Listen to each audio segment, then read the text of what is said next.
The Lord be with you. And with your spirit. A reading from the Holy Gospel according to Saint Luke. Glory to you, O Lord.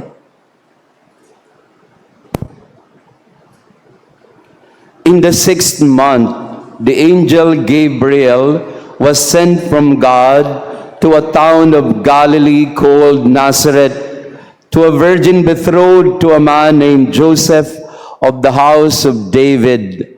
And the virgin's name was Mary. And coming to her, he said, "Hail, full of grace, the Lord is with you." But she was greatly troubled at what was said, and pondered what sort of greeting this might be. Then the angel said to her, "Do not be afraid, Mary, for you have found favor with God. Behold, you will conceive in your womb and bear a son, and you shall name him Jesus.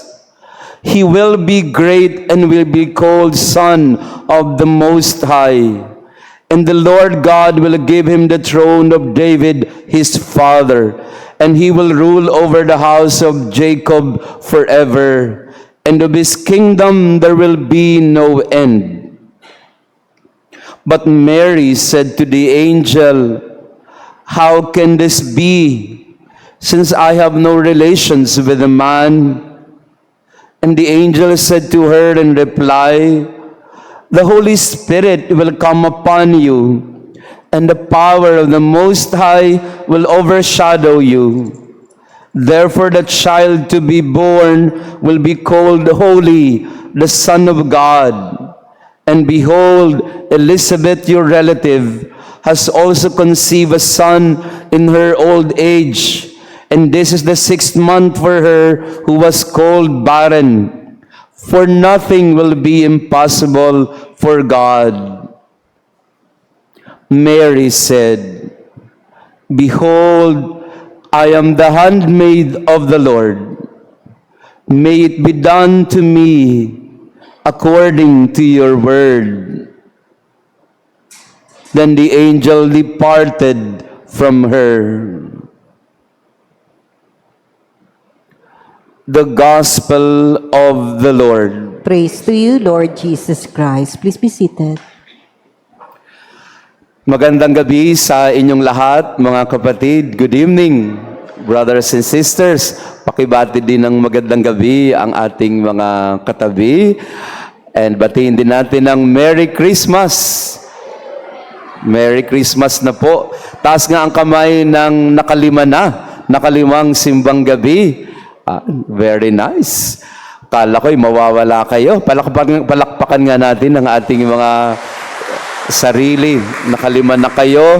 Gayon din sa ating mga online parishioners. Thank you also for being with us in our simbang gabi.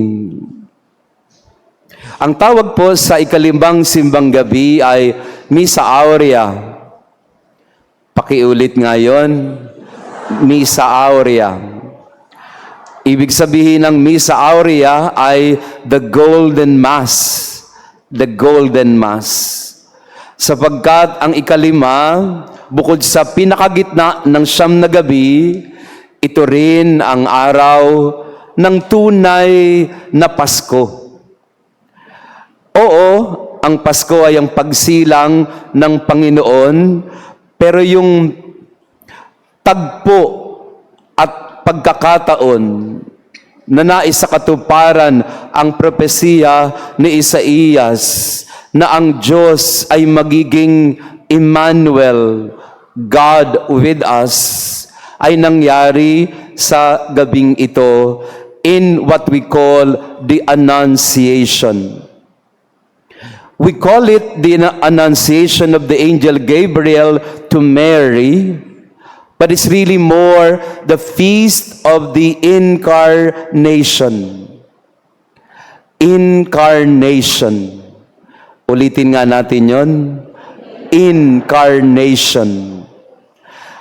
Ano ang pinakaugat na salita ng incarnation? Karne. Incarne. Naging karne. The feast of the incarnation that happened in the Annunciation is the Word becoming flesh. It is the Word that is now conceived in the womb of this young lady from Nazareth. So Christmas is the commemoration of the birth. But the feast of the incarnation is that moment when eternity entered into time.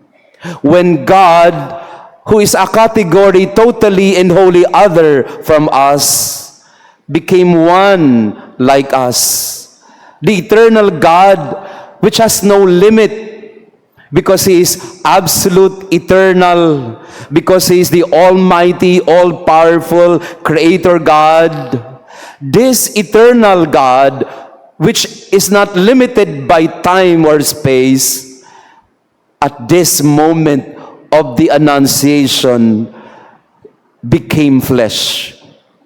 So not the birth, but in the Annunciation, the Word became flesh. The Emmanuel became a reality. God with us. Ang Diyos ay naging kapiling natin. Just for a moment, think about it.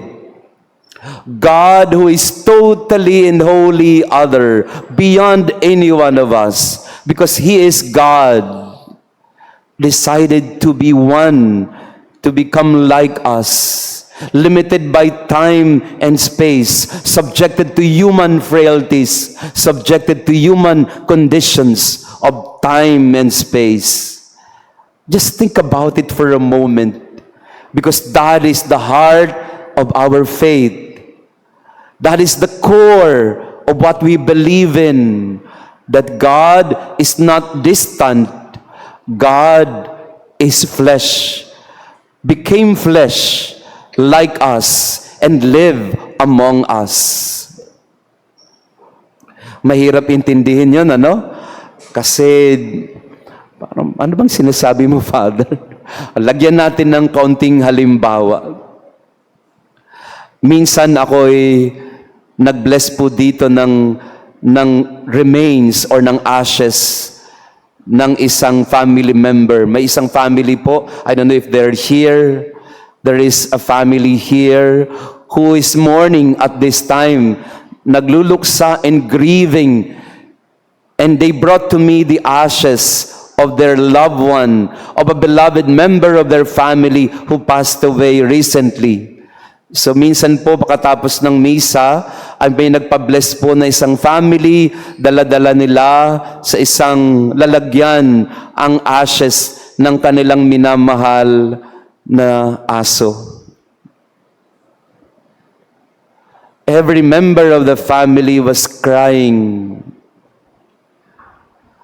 And the mom, the fur mom of the dog, especially, is devastated. I've never seen a woman, a mother, cry so hard and grieve so hard for a dog. Ang sabi niya sa akin, Father, wag niyo kong pagtatawanan. Sabi ko, of course, I won't. Pero sabi niya, nung nawala po yung aming alaga, a member of the family also passed on. He has been part of our family. Kaya ang ginawa po nila, cremated, at meron siyang lalagyan na maganda at ililibing nila sa sementeryo. Para doon sa mga hindi marunong magmahal ng mga alaga na hayop, ng pusa o ng aso o ng kung anuman, hindi nyo maiintindihan yon. Pagtatawanan nyo sila at sasabihin ninyo, ano ba yan? Napaka-OA naman yan. Aso lang, iiyakan nyo ng ganyan. Pusa lang. Sa hindi marunong magmahal sa kanilang mga alaga na pets sa bahay, hindi nyo maintindihan yon. Pero sa inyo, na mga mahilig mag-alaga ng mga aso at pusa at kung ano pa. You know the feeling. Amen? Taas nga ang kamay dito ng mga alaga sa inyong bahay, pets, dogs, cats, or pigs, or hamster, or rabbit, or kung ano man. Taas nga ang kamay ng umiyak nung namatayan ng alagang aso o pusa. Ayan, kayo. Kayo ang makapagsasabi na oo, magkaiba ang tao sa pusa o aso.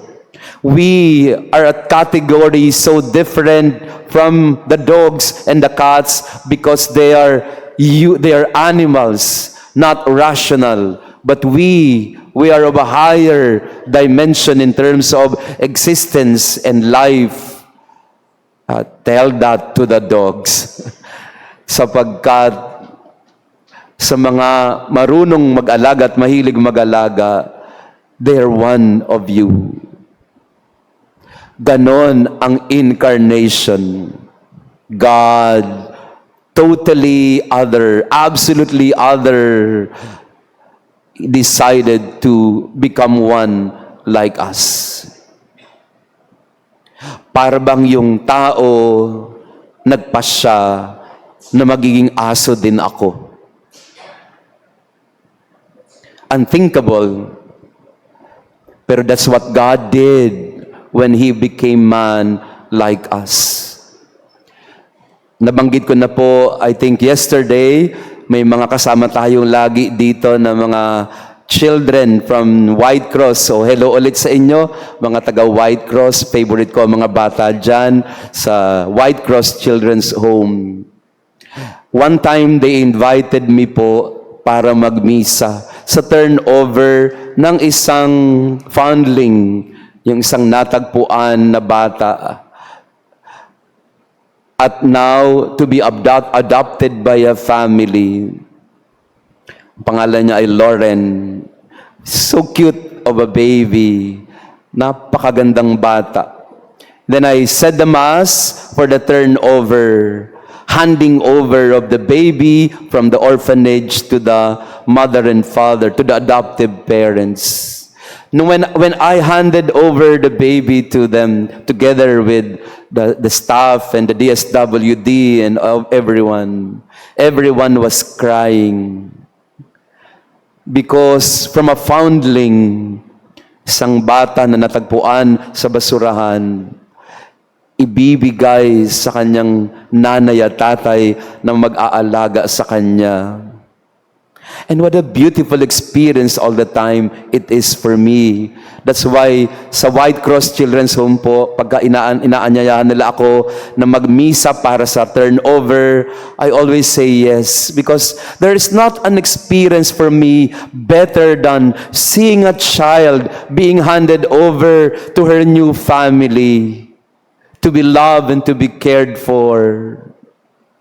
Hindi pa ho natapos doon ang kwento ni Lauren, yung pong adoptive parents, they decided to come here to our parish church and had the baby baptized here in the church.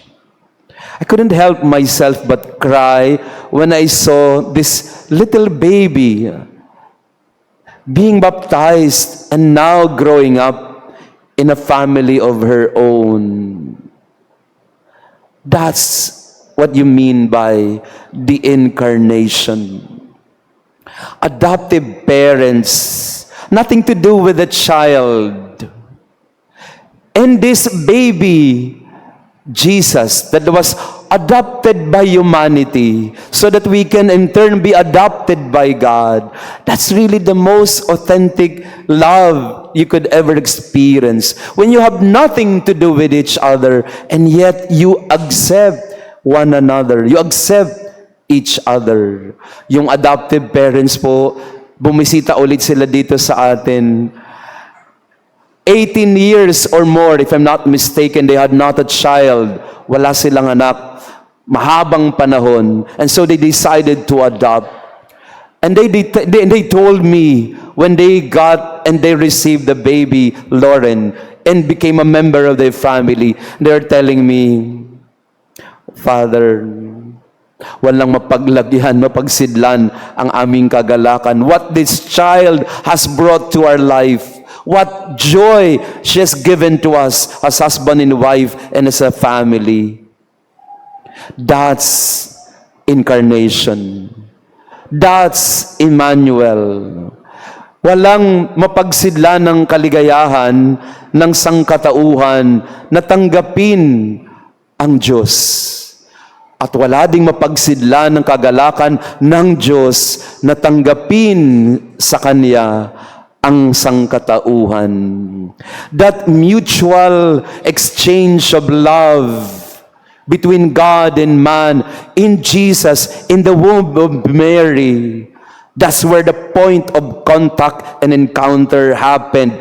God and man married into one in the womb of a young girl in Nazareth.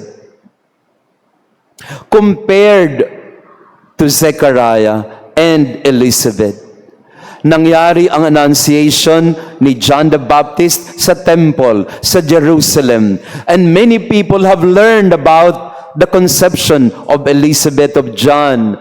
Kasi si Zechariah and Elizabeth, they were also famous people in Jerusalem. Zechariah particularly was a priest, so he was known by all. But Jesus, the coming of Jesus to become one like us, it did not happen in a temple or a palace. It did not happen in the center of Jerusalem, in the bustling city of Jerusalem. It happened in a very simple, small village called Nazareth, witnessed only by one person, the young lady from Nazareth. In that simple home of Mary in Nazareth, that's where God decided to become one like us. Ang sabi po ni Pope Francis dito, he calls it the scandal of humility. Nakaka-iskandalong kababaang loob ng Diyos. Nakaka-iskandalong kababaang loob kasi, Lord naman, pipili ka na rin lang naman ng paraan para ikaw ay maging tao. Bakit dun pa sa isang dukha, sa isang maralitang babae na nandun sa Nazareth, walang nakakaalam, walang kapangyarihan, walang magarang bahay, walang pera o walang pangalan sa lipunan. The scandal of humility of the incarnation is God decided to become one like us, not in the palace, not among famous people or rich people, but He came to us in the humblest of circumstances in Nazareth to a young maiden called Mary. The scandal of humility of God, that He wants to be one like us in the humblest and simplest of all circumstances. That's why Christmas can only be found in the most simple experience of acceptance, of love, of family, of togetherness. The incarnation happened in silence, in simplicity, in smallness. That's also where Christmas can find its meaning, brothers and sisters, when we find God in our midst in the most simple of experience. Sa maliliit, doon mo mararamdaman ang tunay at totoong presensya ng Diyos. Hindi doon sa mga enggrande, hindi doon sa mga malalakas o mga magagaling, hindi doon sa mga matatalino at mapagmataas, hindi doon sa mga maraming pera o karangyaan. Mararamdaman mo ang pagpasok ng Diyos sa buhay ng tao sa pinakamaliit, pinakasimple, pinakamahinang paraan. God comes to us in the simplest way. Awesome. Awesome mystery of the incarnation. Authentic joy, the most authentic joy can only be found in the most simple way. Kanina po, Ayan, nandito yung mga bata, nakikita ko. I was, one of the joys of being a priest is to be with the children. Kanina nagkaroon po kami ng Christmas party with the children, our scholar, with the Canossian sisters. I visited them in their Christmas party. Pagpasok ko po, ay nagkakagulo sila. Asan yung mga bata kaninang kasama ko? Taas nga ang kamay ng mga nandun kanina. Ayan. So we were together in that simple gathering and simple Christmas party of children. Ako naman po ay naupo na agad. Pinapanood ko yung kanilang mga presentation. I gave a little message. Nung umupo po ako, nagsiksikan kaagad yung mga bata habang nakaupo ako. Sumiksik agad sa dalawang lap ko, may nakaupo sa kanan, may nakaupo sa kaliwa, may yumayakap sa likod. These are our scholars, children. I tell you honestly, there is no better experience, more satisfying than to be hugged and embraced by children. Yung yakapin ka ng may sipon, tapos sa likod mo, doon niya pinapahid yung sipon niya. Ramdam na ramdam ko. Ramdam na ramdam ko yung sipon niya. Pinapahid niya sa likod ko, kaya pala yumayakap. At ramdam ko rin yung amoy ng mga batang galing sa pawis at galing sa sarap yakapin ng mga batang puro pawisan, maasim-asim pa. But you won't have an experience anything like it. It is only when we are able to accept one another in the most simple circumstances, that's where we really find God is here. God is with us. Huwag po tayong magkamali, mga kapatid, and I would like to end with this. Huwag tayong magkamali na akala natin yung Pasko ay tungkol sa maraming pera, maraming regalo, o kaya maraming kakainin. Hindi po. Ang tunay at pinakapuso ng karanasan ng Pasko, if we are to have an authentic experience of Christmas, of Emmanuel of God with us, it is in the experience of simplest joy and love. In the love and experience of children, of smallness, of simplicity, of love and acceptance of one another, that's where Christmas is. And that is where God shall be felt. Kaya pwede po ba sa inyo po, sa mga pamilya ninyo, yakapin ninyo lagi ang mga bata, because in them you will find God. Huwag niyo pong pagmamalupitan ng mga bata. Huwag nating aabusuhin, mumurahin. Huwag ho natin silang itataboy o kaya ipaparana sa kanila yung kalupitan ng ating dila o ng ating kamay o kahit na nga ng ating mga sinturon. Give them love, because it is only in the experience of the children and with the children that we can truly feel the incarnation, God among us, God with us. So we pray in this Mass for all the children in the homes. We pray for the children in White Cross, in the orphanages. We pray for all the children all over the world, especially the children in Gaza, the children who are being bombed left and right, helpless. We pray for them, because Christmas is really for and about the baby, the child among us. Maraming salamat unang-una sa inyong pagdalo sa ating banal na misa. Sa lahat po ng mga nakalima na, palakpakan natin ang ating mga sarili. Ito, hindi gaanong alam ng mga Katoliko. Alam nyo ba na sa siyam na gabi ng simbang gabi, kung hindi mo kayang tapusin yung siyam na simbang gabi, kahit isa lang ang puntahan mo, sulit na yung siyam. Yung 5, yung panglima. Pag nasimbahan mo yung panglima, nasimbahan mo na yung buong siyam. So next year, alam nyo na gagawin nyo. Kasi yung panglima, Kasi siyam na gabi yan eh. Yung panglima ang pinaka-apex. Yan. Ang dahil ito yung incarnation. And then, susundan lang ito pag Pasko na.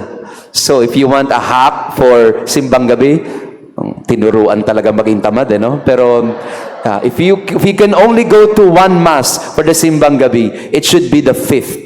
This Misa Aurea, because this is the Mass where the Word became flesh in the womb of the Blessed Mother. Amen? Pero wag niyong gagawin yan. Siyempre, dapat siyam ang gagawin natin. So, yung pong mga nais pang tumulong sa atin, those who would like to be part of our pamaskong handog sa mga kapatid namin ngayong Pasko, we can offer our donation, our assistance para po sa ating mga kapatid na worth 1,000 pesos yung ating pong gift package na ipamimigay po natin ngayong Kapaskuhan. And kids, Christmas Day will be for you. So we will be giving you some gifts sa Christmas Day, kaya siguraduhin nyong magsimba kayo. Okay ba yan mga bata? Pero hintayin nyo muna yung mga ninong at ninang nyo. No? Hanapin nyo muna sila. No? Tapos saka kayo pumunta dito. Yan. So we're offering something for you, mga bata, para sa ating Pasko. At nawa, lahat tayo ay magmahal sa mga bata at kabataan sa ating pamilya. The Lord be with you. And with your spirit. And may our loving God bless you and your family, the Father, the Son, and the Holy Spirit. Amen. Our 5th Simbang Gabi is ended. Go in peace. Come back tomorrow for the 6th. Thanks be to God.